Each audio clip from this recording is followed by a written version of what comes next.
I guess as kids, you know, my parents always encouraged us to open our hearts and minds to the world, to be inspired, to live creatively and push the scope of our boundaries through adventure, through exploring our passions.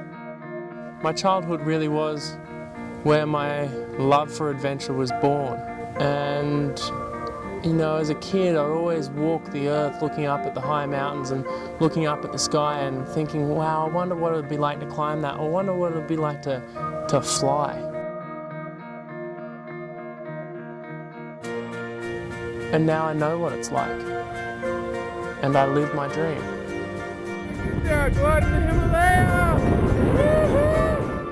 Paragliding came around for me after I'd completed the 7 summits, climbing the highest mountain on every continent. And I always thought that there was a better way of getting down off these mountains than just walking. And so when I got back from all these climbs, I started skydiving, and then very shortly after I started paragliding, and that's where I met David Royer. And he was the first person to hand me a wing and say, hey Rex, you know, you've got good canopy skills, go for it. And I remember just running down the hill and then launching into the sky and beginning to soar, and it was just such a magical moment. I'll never ever forget that, and I think that was the first time that I felt true flight.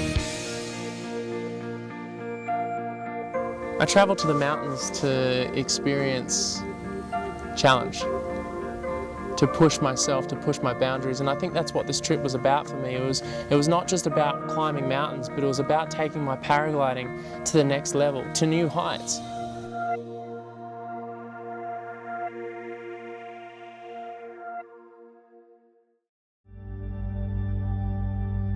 On every expedition, my camera's out. I'm always looking for that perfect shot or that perfect frame of video that really tells a story. And in doing that, I see the world in perspective. It really allows me to take the time to see things other people don't.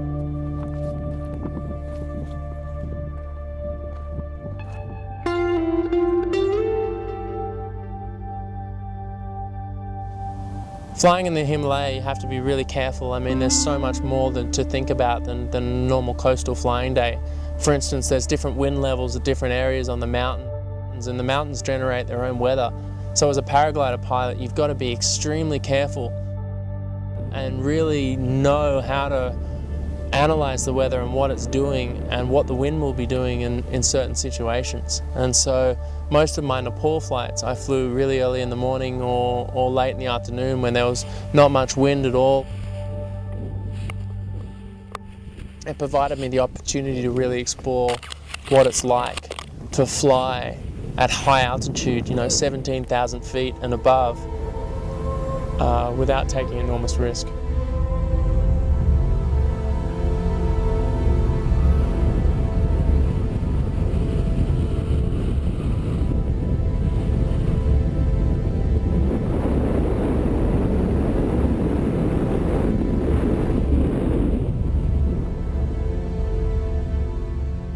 Nepal is a really special country, and it's a place where my heart beats the hardest.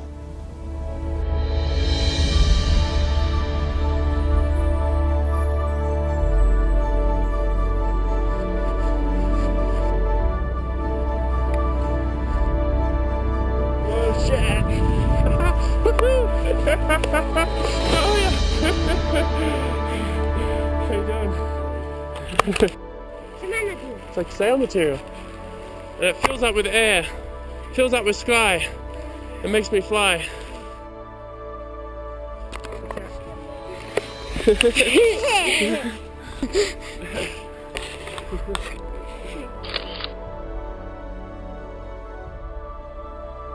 Always had a dream of climbing up these mountains and just being able to fly off them. And the Nepal trip really gave me the opportunity to live that dream. I feel very lucky and very blessed to have experienced what I've experienced. The feeling of running down a slope and then having the wind pick you up and take you to another place is absolutely incredible. It's almost like time stands still. and I get such a 3D perspective that you wouldn't normally get from the ground. We are flying the Himalayas. Check it out. We're through there. And a fog bank to get through up here, so this is just awesome. Look at this thing. And a dream come true to soar amongst the highest mountains in the world. You know, Everest on one side, you've got Pomori on the other side, you've got Loboshe, you've got Chalotse. There are these mountains that are 20,000 feet to 28,000 feet, and here you are as a little paraglider flying amongst them. There's something incredibly special about that. Sliding up Loboshe! I mean, very few people get to experience the views that a foot launching pilot gets to experience. And there was some wild times out in Nepal. You know, I had an absolutely crazy launch up at 17,000 feet. The wind was blowing up this one slope. It was the only spot that I could possibly take off safely, but there was 4-foot boulders everywhere, and I'm on an extra small wing at 17,000 feet. And you know, you weigh up the risk with the reward, and you think, can you do it? And the answer for me was yes. I'll never forget standing there with the wing laid out behind me, not being able to see it's a front launch, grabbing my risers and just starting to step forward.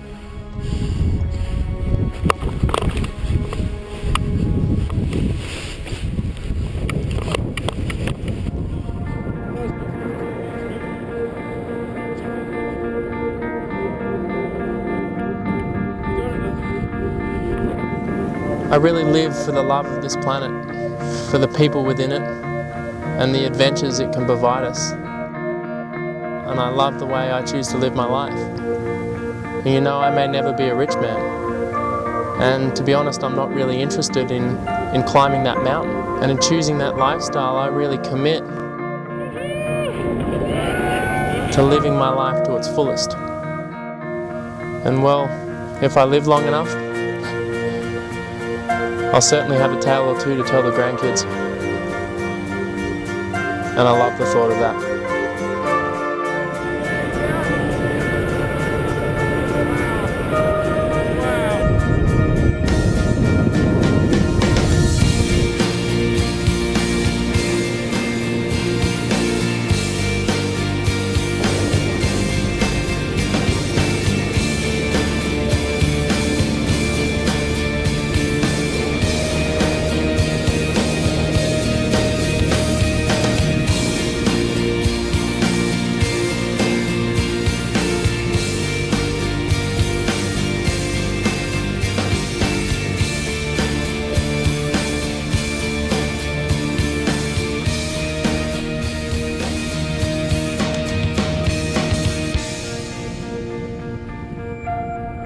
Looks like you've got it. Yes. Whew. Namaste.